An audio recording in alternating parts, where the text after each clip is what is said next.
نحمده ونصلي على رسوله الكريم اما بعد فاعوذ بالله من الشيطان الرجيم بسم الله الرحمن الرحيم واضرب لهم مثلا اصحاب القرية اذ جاءها المرسلون اذ ارسلنا اليهم اثنين فكذبوهما فعززنا بثالث فقالوا انا اليكم مرسلون قالوا ما أنتم إلا بشر مثلنا وما أنزل الرحمن من شيء إن أنتم إلا تكذبون قالوا ربنا يعلم إنا إليكم لمرسلون وما علينا إلا البلاغ المبين قالوا إنا تطيرنا بكم لئن لم تنتهوا لنرجمنكم وليمسنكم منا عذاب أليم قالوا طائركم معكم أئن ذكرتم بل أنتم قوم مسرفون وجاء من أقصى المدينة رجل يسعى قال يا قوم اتبعوا المرسلين اتبعوا من لا يسألكم أجرا وهم مهتدون صدق اللہ العظیم۔ سورہ یاسین کا مطالعہ ہم نے شروع کیا تھا۔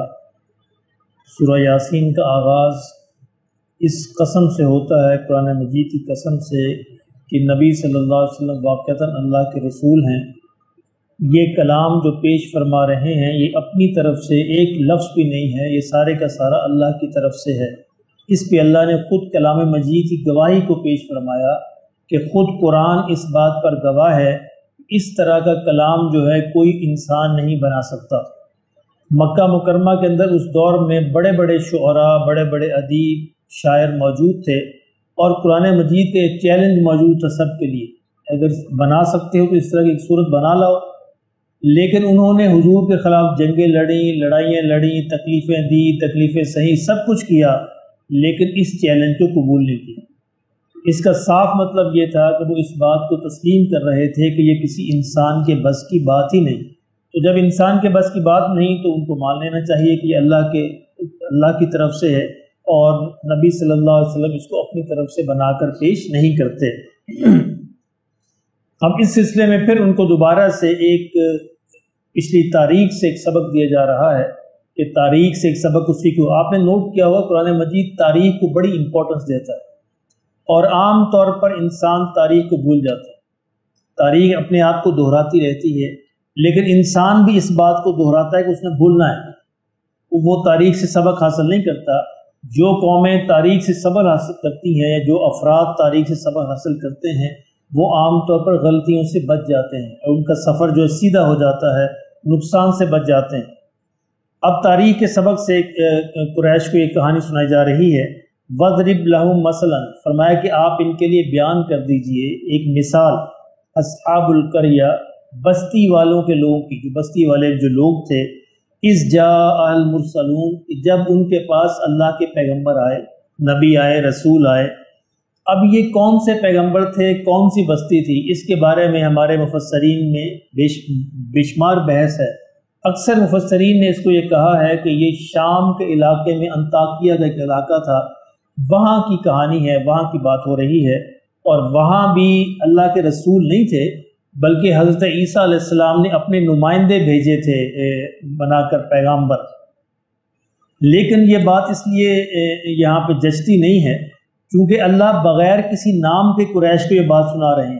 اس کا مطلب یہ قریش کے اندر یہ کہانی جانتے تھے، یعنی ہمیشہ حوالہ اس کا دیا جاتا ہے جو لوگوں کے ذہن میں یہ بات ہو، کہانی معلوم ہو۔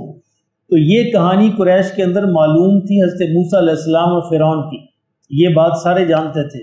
تو حضرت مولانا امین حسن اصلاحی کی بات بڑی یعنی ٹھیک لگتی ہے، وہ فرماتے ہیں کہ یہ شام کا علاقہ نہیں ہے، انطاکیہ نہیں ہے، بلکہ یہ علاقہ ہے مصر کا، اور یہ کہانی ہے موسیٰ علیہ السلام اور ہارون علیہ السلام کی، کیونکہ وہی دو پیغمبر تھے جو اکٹھے ایک ہی شہر کے اندر موجود تھے۔ اللہ نے ان دونوں پیغمبروں کی بات کی ہے۔ فرمایا کہ اذ ارسلنا الیہم اثنین، جب ہم نے ان میں دو کو بھیجا، دو پیغمبروں کو بھیجا، فَكَذَّبُوهُمَا، تو انہوں نے ان دونوں کو جھٹلا دیا، فَعَزَّزْنَا بِثَالِثٍ، پھر ہم نے ان کو تقویت دی ایک تیسرے بندے سے۔ اچھا، جب تیسرے بندے کا نام لیا تو اللہ نے یہاں رسول نہیں کہا، ایک تیسرا بندہ کہا، تو یہاں پہ مولانا لکھتے ہیں کہ اس تیسرے بندے سے مراد قوم فرعون کا وہ بندہ ہے جس نے حضرت موسیٰ علیہ السلام کی مدد کی تھی۔ فرعون کے اپنے رشتہ داروں میں، اپنے دربار میں، اس کے وزیروں میں ایک بندہ ایسا موجود تھا جس نے حق بات کو بیان کیا، موسیٰ علیہ السلام کی سائڈ لی اور کہا کہ تم ایسے بندے کے پیچھے کیوں پڑے رہے ہو، کیا اس کا قصور ہے؟ اور وہ فرعون کی خبریں اور جو ان کے موسیٰ علیہ السلام کے خلاف جو پیغامات اور جو ان کے بارے میں جو پروگرام بنتے تھے دربار میں، اس کی بات بھی ان کو پہنچاتا تھا اور لوگوں کو بھی یہ سمجھاتا تھا۔ تو مولانا امین اصلی اصلاحی کا خیال یہ ہے کہ یہ تیسرا بندہ اصل میں وہ ہے، یعنی 2 رسول بھیجے ہم نے، موسیٰ اور ہارون، اور تیسرے بندے سے ہم نے ان کو عزت دی اور تیسرے بندے سے ہم نے ان کو مدد کی فرمائی۔ فقالو، ان سب نے یہ کہا، انا الیکم مرسلون، یقیناً ہم تمہاری طرف بھیجے گئے ہیں، اللہ نے بھیجا ہے۔ قالو، اور لوگوں نے کیا کہا؟ قالو، سب نے کہا، ما انتم الا بشر مثلکم، کچھ بھی نہیں، تم تو ہماری طرح کے انسان ہیں۔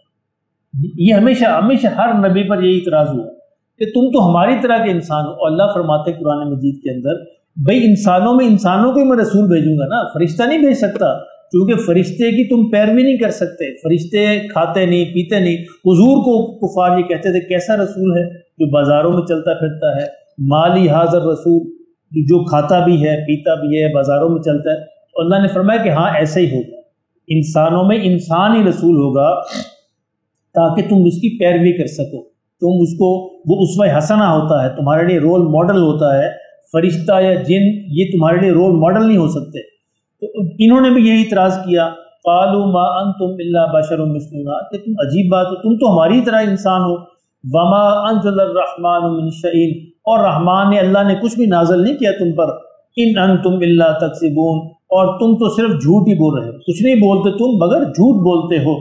اور پیغمبروں نے کیا کہا؟ قالوا ربنا یعلم، پیغمبروں نے کہا کہ ہمارا رب جانتا ہے، ہمارا رب اس بات سے بخوبی آگاہ ہے، انا الیکم لمرسلون، کی یقیناً ہم تمہاری طرف بھیجے گئے ہیں، ہم تمہاری طرف رسول ہیں۔ اچھا، پیغمبر بحث میں نہیں پڑھتے، یہ بڑی اہم بات ہے، بات کا چھوٹا سا جواب دے دیتے ہیں، بحث نہیں کرتے، کیونکہ بحث کا نتیجہ کوئی نہیں ہوتا۔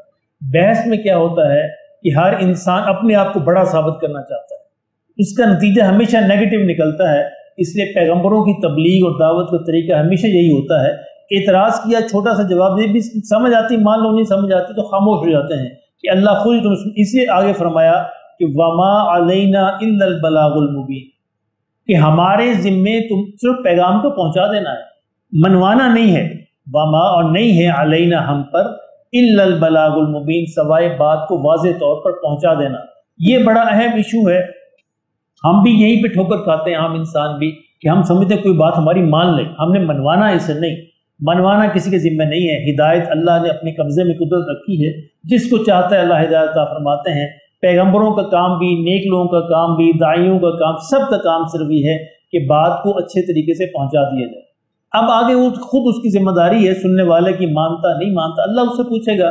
ہماری ذمہ داری جو ہے، ان پیغمبروں نے بھی یہی کہا کہ ہمارے ذمہ صرف یہ ہے کہ ہم بات کو پہنچا دیں، کھول کر بیان کر دیں۔ قالوا انا تطیرنا بکم، اب دیکھیں پھر وہی پرانا اعتراض جو یہ لوگ کرتے ہیں، ان لوگوں نے کیا کہا؟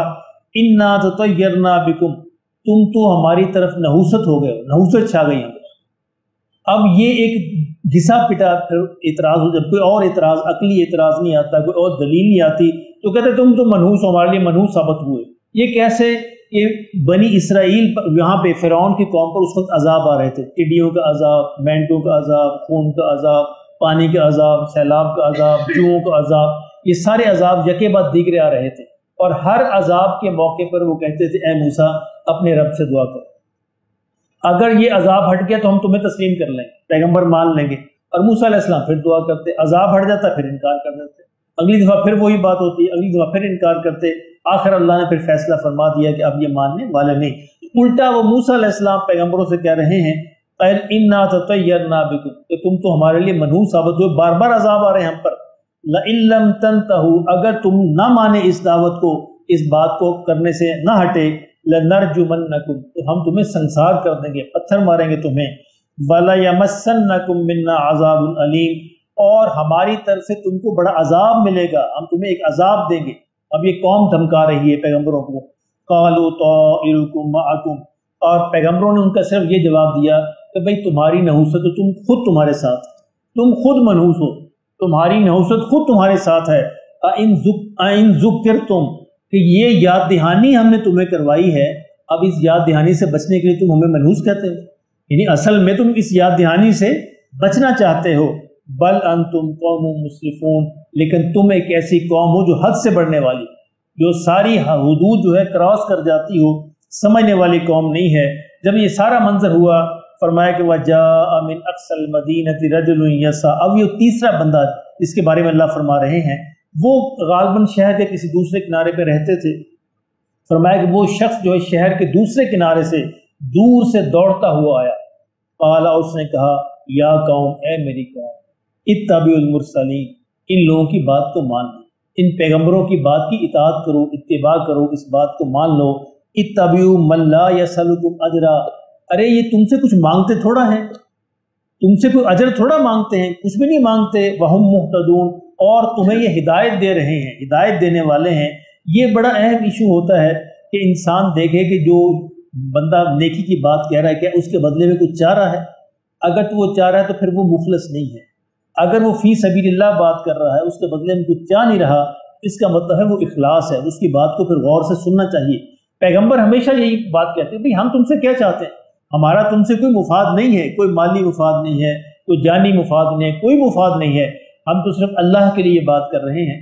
اس طرح پیغمبروں کے بعد بھی جو بھی انسان کبھی کسی نیک بات کے لیے کھڑا ہو تو یہ ایک معیار ہے کہ یہ دیکھا جائے کیا اس بندے کا کوئی مفاد ہے، کوئی ذاتی مفاد ہے، کوئی مالی مفاد ہے، کوئی اور مفاد ہے۔ اگر تو اس طرح کوئی مفاد ہے تو پھر تو کوئی شک کی وجہ ہو سکتی ہے، لیکن اگر ایسا کوئی مفاد ہے ہی نہیں تو پھر شک کی کوئی وجہ نہیں ہونی چاہیے، اور پھر اس کو خلوص کے ساتھ اس کی بات کو سمجھنا چاہیے، سننا چاہیے۔ ہو سکتا ہے کہ اللہ ہمیں ہدایت نصیب فرما دے۔ تو یہاں بھی اس بندے نے یہی سمجھایا اپنی قوم کو کہ دیکھو یہ تم سے کوئی اجر نہیں چاہتے، کوئی بدلہ نہیں چاہتے، کوئی مالی مفاد نہیں چاہتے، بلکہ اس کے بدلے الٹا اپنی طرف سے اللہ کی طرف سے جو ہدایت ان کو ملی ہے وہی ہدایت یہ تم تک پہنچانا چاہتے ہیں، لہٰذا تم ان کی بات کو سنو اور مانو، اللہ نصیب فرما دے۔ تو یہاں انشاءاللہ 22واں سپارہ ختم ہو رہا ہے، 23واں سپارہ جو سورہ یاسین چل رہی ہے وہ انشاءاللہ آگے ہم کریں گے۔